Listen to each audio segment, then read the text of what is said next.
지난주 수요일에 나눴듯이 욥이 고난을 당했더니 욥의 친구들이 찾아왔죠.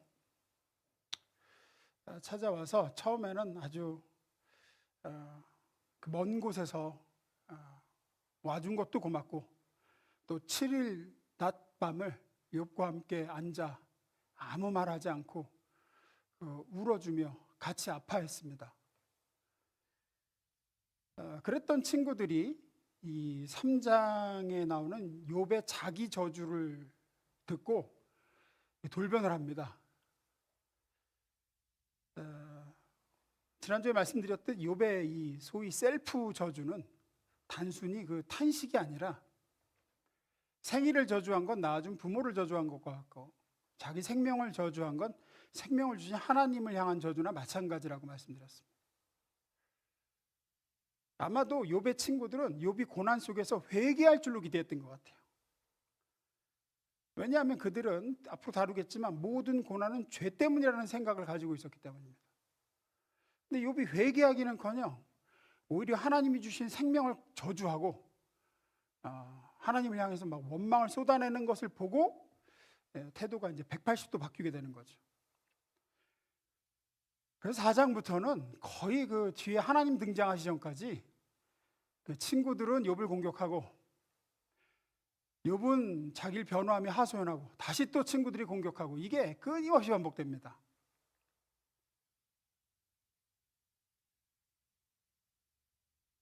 욥의 친구들은 이런 겁니다. 아니, 어떻게 하나님이 잘못했다는 거냐, 그럼 이런 거죠. 하나님이 잘못했다는 거냐, 너한테 이런 고난이 닥친 걸 보니까 뭔가 우리가 모르는 죄를 지어서 이렇게 된 것 같은데 너는 어찌 회개를 하지 않고 하나님을 향해서 삿대질하느냐. 제일 처음 포문을 연 것은 이제 친구 3명 중에 제일 연장자이고, 또 지혜롭다고 여겨지는 엘리바스라는 친구가 제일 먼저 시작합니다. 매섭게 몰아붙입니다. 살펴보겠습니다. 첫 번째 읽습니다. 시작.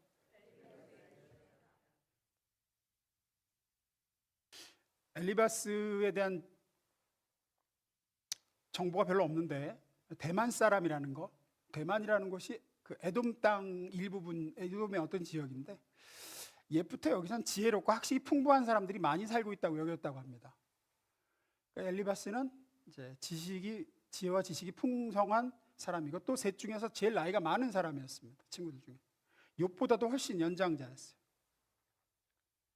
그가 욥을 향해서 뭐라고 공격하느냐, 쉽게 말해서 이제 우리 속담에 따지면 이제 아니 땡 굴뚝에 연기 안 난다는 식이에요. 계속 말씀드렸듯이 이 세 친구의 고난관, 또 욥이 고난당하기 전에 욥도 가지고 있던 생각은 뭐냐면 인과응보.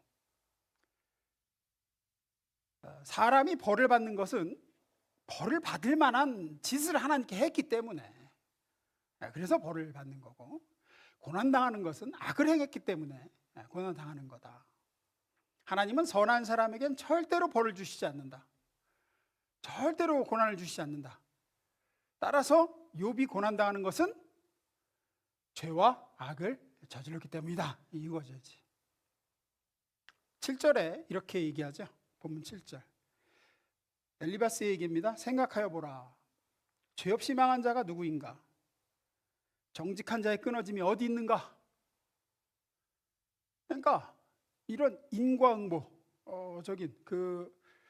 죄 없이는 망하는 사람 없고, 죄가 있어야 망하고, 정직한 자는 끊어지지 않고 정직하지 못한 자가 끊어지고, 이런 식의 질서가 하나님이 이 세상을 다스리시는 가장 견고한 도덕 질서다, 이거예요. 악하게 굴면 벌 받고 선하게 굴면 복을 받는다. 이것만큼 명확한 게 어디 있느냐, 이거죠. 8절 9절입니다. 읽습니다. 시작.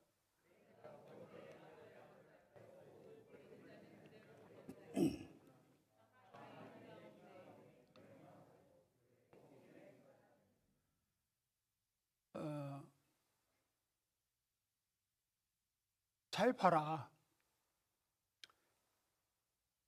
악을 밭갈고 독을 뿌리는 자는 그대로 거두나니. 무슨 얘기입니까? 심은 대로 거둔다는 거죠. 심은 대로 거둔다. 잘 봐라. 세상을 다 봐라. 결국 심은 대로 거두는 거 아니냐. 하나님이 세우신 질서가 그거다. 심은 대로 거두는 거야.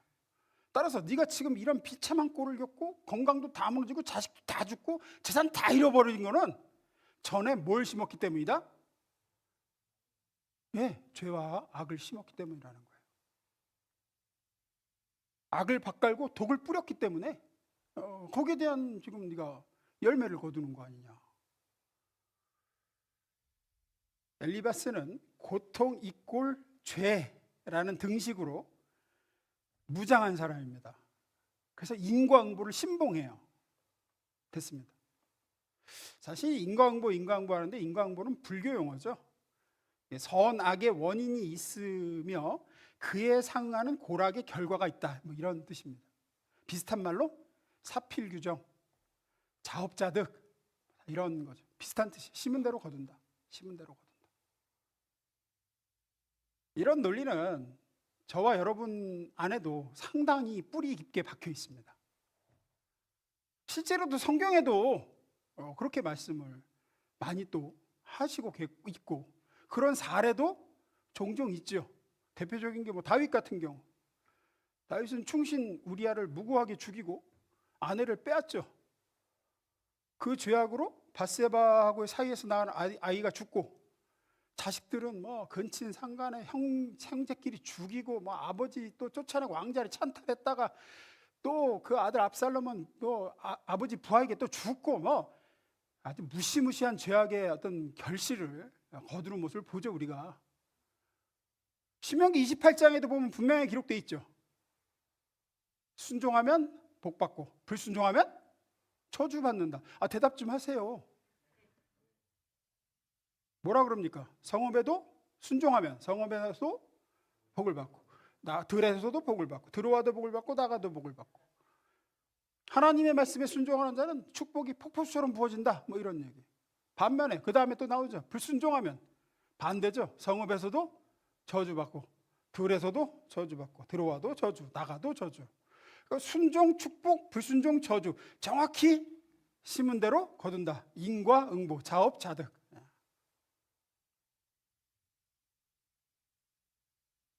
그거 가지고 이제 욥을 공격하는 거예요. 그렇게 욥을 공격하던 엘리바스는 이제 욥을 설득합니다. 5장 8절입니다. 읽습니다. 시작.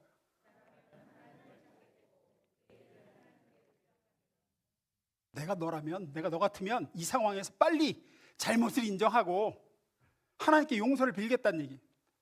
나 같으면 빨리 용서를 빌겠다. 잘못했습니다 하고 회개기도 드리고 어떤 벌이든지 달게 받겠습니다. 이게 이제 의탁하리라가 그거예요. 하나님께 처분을 맡기겠습니다 하며 하나님께 납작 엎드리겠다, 그 얘기입니다. 그러면 하나님이 어떻게 해주실 것이다. 18절 19절입니다. 하나님은 아픔도 주시지만 그 상처를 싸매시고 치료해 주시는 분이기 때문에 어떤 불행과 재난에서 너를 구해 주실 것이며 아무 해도 너에게 미치지 못하게 하실 것이다. 그러니까 회개해라. 근데 문제는 뭡니까? 욥은 이런 벌을 받을 만한 죄를 진 적이 없어요. 1장에서 그걸 명확하게 짚고 넘어가죠. 하나님이 천사들과 심지어 사탄에게도 자랑을 하실 만한 사람이다. 그러니까 욥의 입장에서는 회개할 게 없는데 무슨 회개를 해? 나는 이런 걸 거둘 만한 걸 심지 않았어. 미치고 환장하고 펄쩍 뛰는 거죠. 그러면 이런 엘리바스의 접근에 무슨 문제가 있을까요? 성경에도 분명히 나와 있는 심은 대로 거둔다라는 이 법칙에는 무슨 문제가 있을까? 두 번째 읽습니다. 시작. 엘리바스의 이런 논리, 이런 주장. 고통은 죄 때문이고 형통은 의 때문이고 순종은 축복, 불순종 저주. 뿌린 대로 심은 대로 거둔다. 무슨 문제일까요? 맞는 얘기 아니에요, 여러분? 어떻게 생각하세요? 두 가지 문제를 좀 볼게요. 첫 번째 읽습니다. 시작.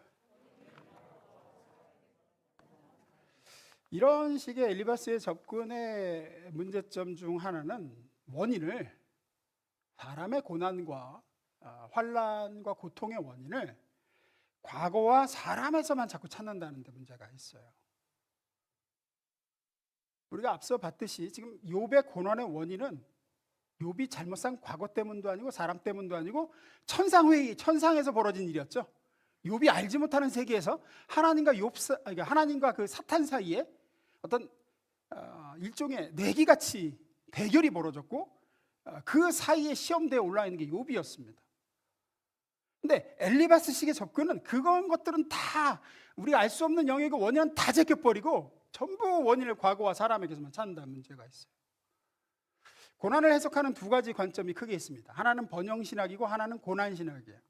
번영신학이라는 건 이런 겁니다. 주님이 우리를 위해서 모든 고난을 받으셨으므로 우리가 신앙생활을 잘하면 부자되고 건강하게 되고 모든 것이 번영하고 형통하게 된다는 겁니다. 그러니 아파도 안 되고 가난해도 안 됩니다.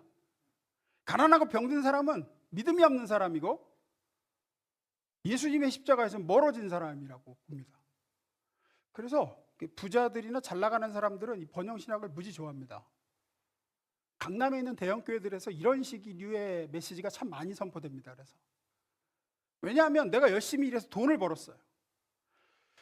그러는 동안에 힘든 일도 있었고 잘못도 꽤 저질렀습니다. 사람이 어떻게 손을 깨끗하게 하면서 돈 벌기가 쉬워요? 그런데 교회 갔더니 메시지가 하나님이 형통하게 하셨으니 믿음을 보시고 나를 축복하신 게 아닌가, 이렇게 이제 이해가 되는 거예요. 그래서 내가 이렇게 하나님께 잘하니까, 내가 이렇게 믿음이 좋으니까 하나님한테 복을 주셨고 많은 걸 맡기셨구나. 번영과 함께 자기는 의로운 사람이 됐다고 생각합니다.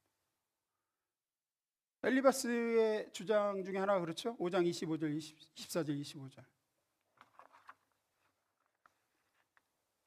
그래서 너는 집안이 두루 평안한 것을 볼 것이며 가축우리를 두루 살필 때마다 잃은 것이 없는 것을 볼 것이다. 또 자손도 많이 늘어나서 땅에 풀같이 많아지는 것을 보게 될 것이다. 욥아, 네가 어떻게 하면 회개하고 다시 하나님께 충성하고 하면 이렇게 될 거다 얘기해요. 이 상태가 지금 어떤 상태입니까? 욥이 고난당하기 이전의 상태를 얘기해요. 그러니까 너도 욥이 전에 그렇게 번영하고 이렇게 복을 받았던 이유가 뭐라는 거예요? 하나님께 잘해서 그런 거 아니야. 지금도 돌아가서 이렇게 하면 너 이렇게 복 받을 거 잘 될 거다, 그 얘기죠. 반대로 또 번영신학에 반대되는 입장에 있는 고난신학은 고난받는 사람이 의로운 사람이고 반면에 잘 사는 사람은 조금 불의한 사람이라는 입장이 있습니다. 왜냐하면 가난한 자의 권리를 빼앗아 자본주의 사회에서 부자가 됐다고 생각하기 때문에. 예수님은 억압받고 가난한 사람들을 위해서 오셨다고 믿는 신학입니다.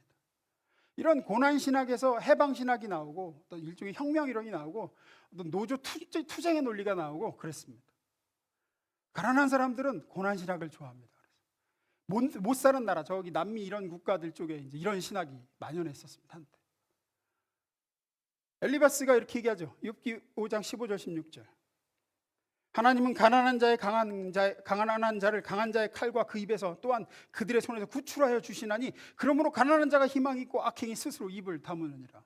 일종의 가난한 사람을 위한 그 고난 신학을 또 얘기를 하고 있어요. 어느 게 옳을까요? 둘 다 틀렸습니다. 됐습니다. 왜 틀렸다 그럴까요? 모든 고난이나 형통의 원인을 다 누구에게 찾으려고 그래요? 인간에게서만 찾으려고 해요. 또 과거에서만 찾으려고 합니다. 이랬으니까 이렇게 되고, 저 사람이 이렇게 했으니까 하나님이 저 사람에게 이렇게 맡겼고. 제가 요한복음 강해 때 말씀을 드렸었습니다. 기억하실 거라고 생각합니다. 요한복음 9장에 보면 예수님과 제자들이 길을 가다가 나면서부터 소경된 사람을 만났습니다. 제자들이 질문했습니다. 9장 2절 읽습니다. 시작.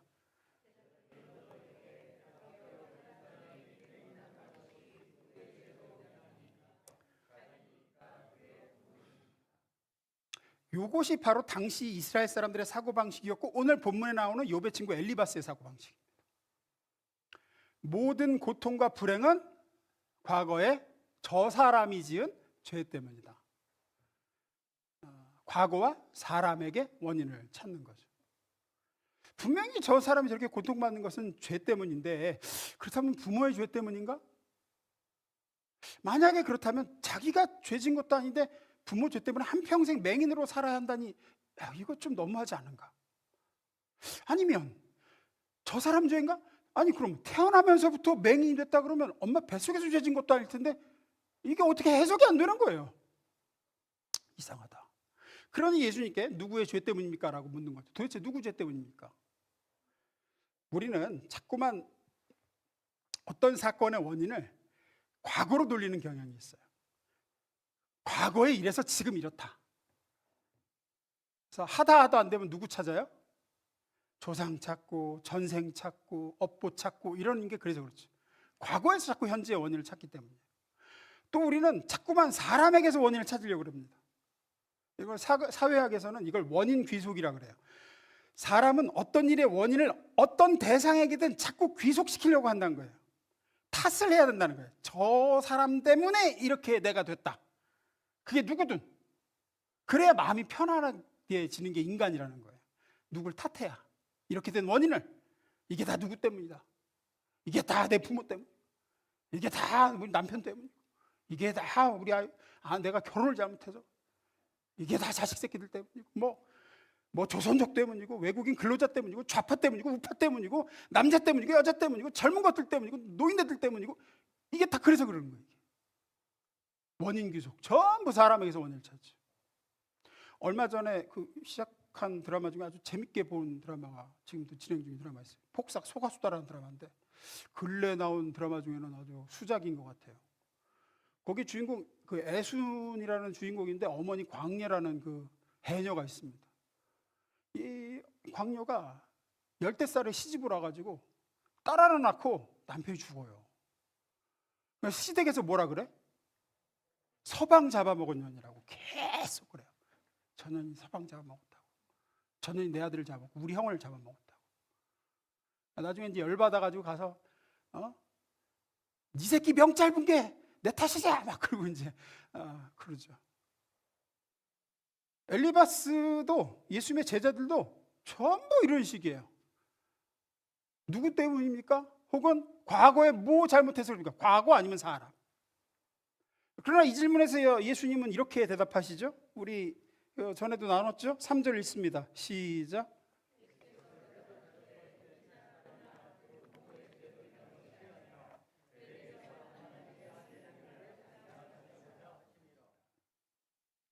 이 사람 잘못도 그 부모 잘못도 아니고 과거에 뭐를 잘못해서도 아니다 라고 말씀하세요.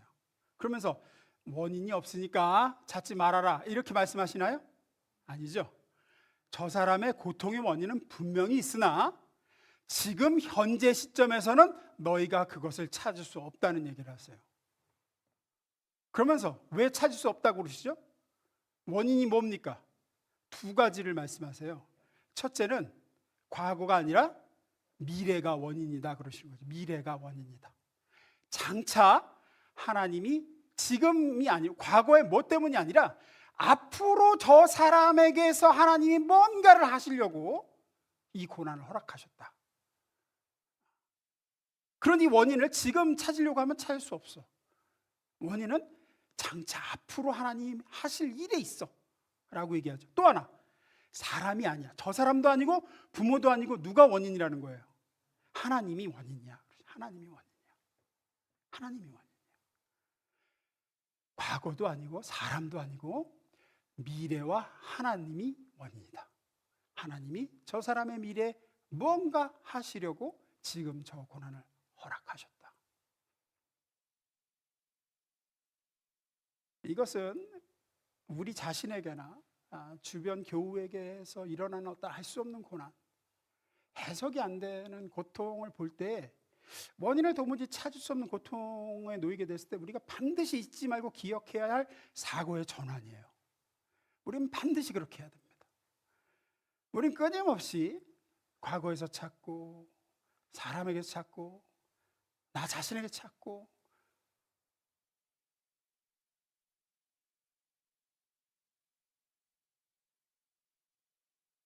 그때 우리는 빨리 돌이켜야 돼요. 이 고난의 원인은 과거 때문이 아니다.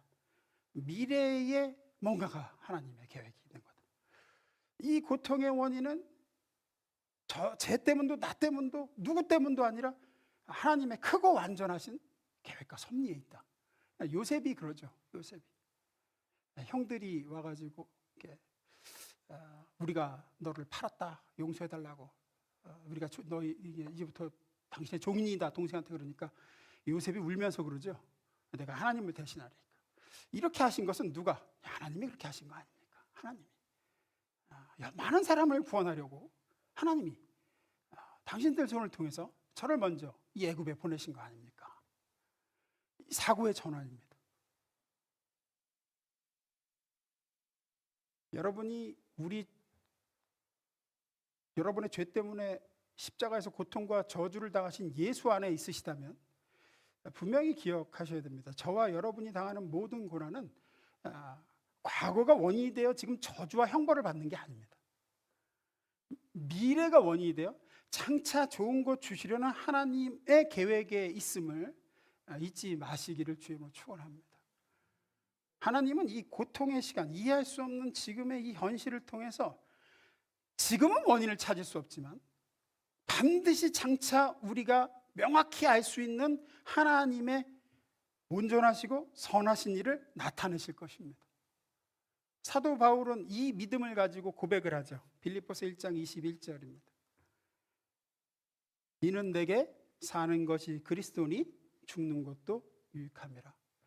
지금 내가 죽는다고 하더라도 내 안에 내가 전에 저지른 모든 죄악을 나 대신 짊어지시고 저주를 받으신 예수님이 내 안에 살고 계시니 내가 지금 죽는다고 해도 그 죽음은 과거에 내가 뭘 잘못해서 지금 하나님께 벌받아 죽는 것도 아니요, 또 누군가 때문에 내가 죽는 게 아니라 하나님의 나를 향하신 완전하신 계획의 일환으로 내가 지금 죽는 것이니까 그것도 좋다는 거예요. 그것도 선을 이룰 것이고 그것도 하나님의 크신 계획의 일환으로 장차 내가 예상하지 못한 아름다운 하나님의 주시는 복된 미래가 죽음 뒤에 올 것임을 믿는다는 거죠. 두 번째입니다. 읽습니다. 시작. 엘리바스식에 접근을 하게 되면 고난에서 인과응보, 자업자득 심은 대로 거두는 거지라고 생각을 하면 큰 문제 중 하나가 은혜가 설 자리가 없어집니다. 은혜가. 엘리바스의 주장을 다시 봅니다. 생각하여 보라. 죄 없이 망한 자가 누구인가? 정직한 자의 끊어짐이 어디 있는가? 내가 보건대 악을 밭갈고 독을 뿌리는 자는 그대로 거두다니 다 하나님의 입기운에 멸망하고 그의 콧김에 사라지느니라. 사자의 우는 소리와 젊은 사자의 소리가 그치고 어린 사자의 이가 부러지며 사자는 사냥한 것이 없어 죽어가고 암사자의 새끼는 흩어지느니라. 왜 갑자기 사자 얘기를 할까? 이제 이런 겁니다. 사자는 자기보다 약한 동물을 힘으로 잡아서 잡아먹고 살죠.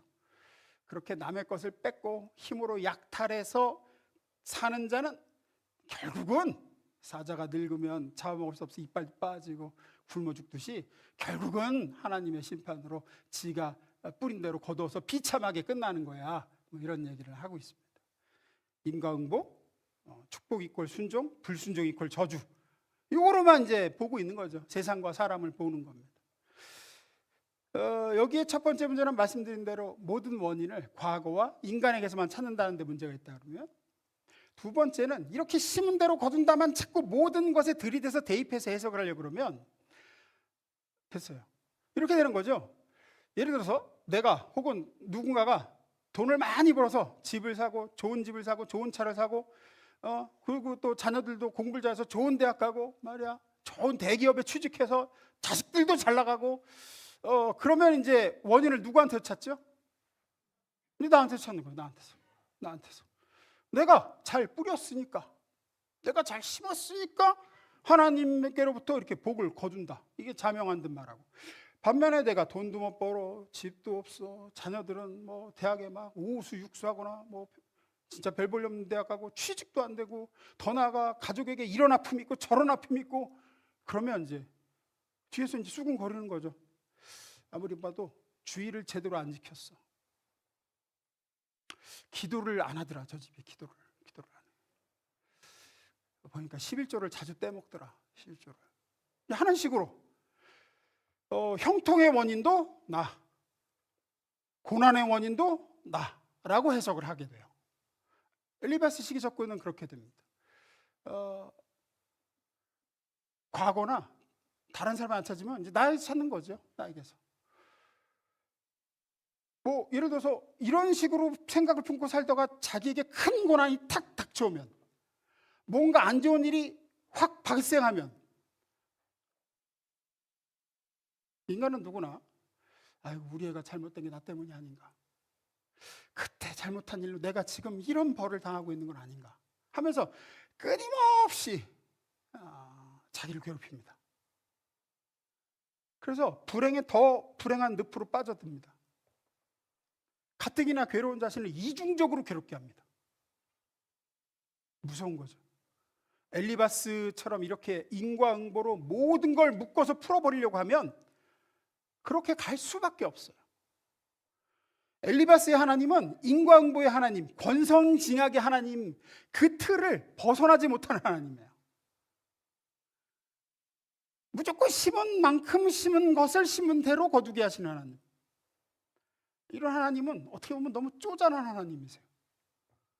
죄짓기를 기다렸다가 딱 그냥 차곡차곡 죄를 쌓아놨다가 이제 거둘 때가 되었구나, 네가 심은 죄가 다 자라서 이렇게 열매를 맺었네 하고 왕창 벌 주시고, 잘하면 또 차곡차곡 쌓아놨다가 네가 잘한 게 이렇게 상을 입고 나고 상 주시고. 아니, 그런 하나님이 우리가 믿는 하나님이라 그러면, 만약에 하나님이 이런 하나님이라면 지금의 저는 없습니다. 나의 나 된 것은 하나님의 은혜라는 고백이 나올 수가 없어요. 저는 골백번 저주받아서 진작에 멸망당했을 겁니다. 아마 저울에 올려놓고 내가 좋은 거 심은 거 나쁜 거 심은 거 재면 견적이 안 나와요. 견적. 심은 대로 거둔다라고만 알면, 그래서 은혜가 설 자리가 없습니다. 거기에는 내가 잘못해서 고난당하면 전부 누구 때문이에요? 나 때문이에요. 내가 잘못해서 그래요. 내가 잘해서 내가 지금 복을 받았으면 전부 내가 잘했어요. 내가 순종하고 내가 선한 씨를 뿌렸고, 그러니 그 영광도 다 내가 가져가죠. 거기에는 은혜도 감사도 없습니다. 내가 한 거 내가 받는데 무슨 감사예요? 내가 한 만큼 내가 거뒀는데. 또 어려움 당한 사람을 향한 긍휼도 없어요. 그러면 다 누가 잘못해서 저렇게 됐어요? 지가 잘못해서 저렇게 됐어요. 나는 이제 우월감만 취하면 돼요. 어떤 우월감? 내가 그래도 이렇게 잘했으니까 나는 저런 꼴 안 당하고 이렇게 사는 거야. 당연히 이제 하나님이 상 주실 수밖에 없게끔 순종하며 살아왔고, 좋은 것을 심었고, 하나님께 나는 많은 걸 받을 자격이 있고, 내가 누리는 모든 축복, 내 지위, 돈, 뭐 자녀 등은 내가 열심히 노력해서 얻은 성과물이다. 그러니 훈장이 되는 거잖아요.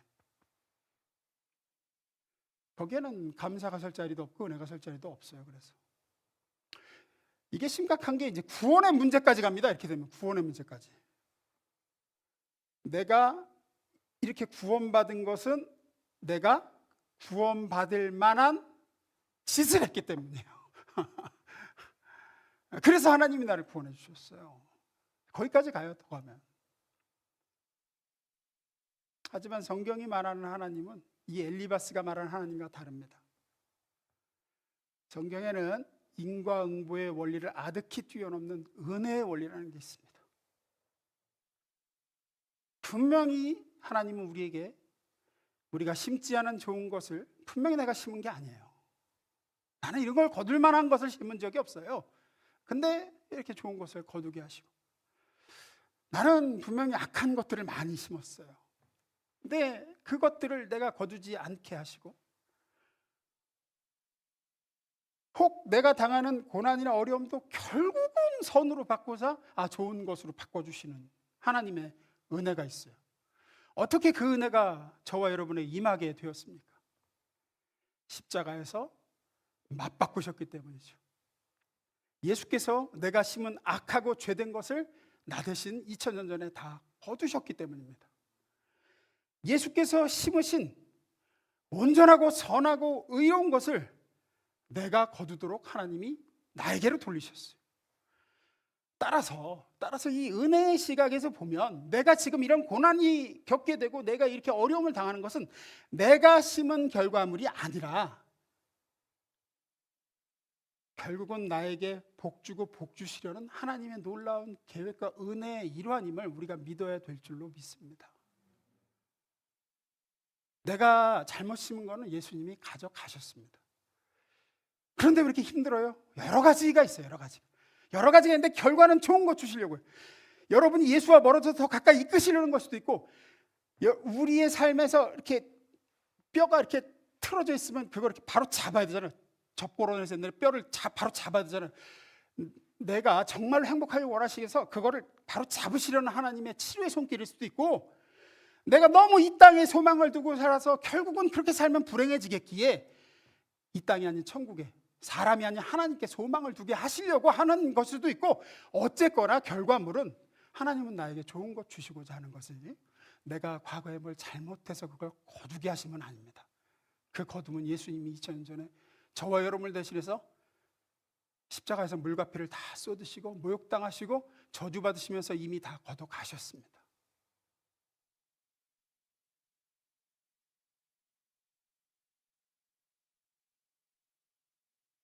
그러니 인과응보의 시각이 아닌 하나님의 놀라운 은혜와 놀라운 하나님의 계획의 시선으로 우리의 삶과 우리의 삶에 닥쳐오는 모든 사건 사고들을 바라볼 수 있게 되기를 주의 이름으로 축원합니다.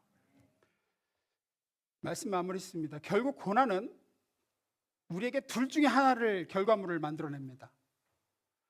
잘못 산 과거 때문이다, 내 죄 때문이다, 저 사람 때문이다, 뭐 이런 식으로 접근을 하면 그래서 길도 없고 답도 없고 하는 강팍함과 불신을 낳거나, 그래서 하나님과 더 멀어지게 만들고 우리로 하여금 좌절하게 만들고 그래서 넘어지게 만들거나, 아니면 전능하신 하나님께서 나에 관한 모든 상황을 지금 알고 계시고 다스리고 계시고 약속하신 대로 하나님은 피할 길을 주시거나 이길 힘을 주실 것이고 이것도 선으로 바꾸실 거다.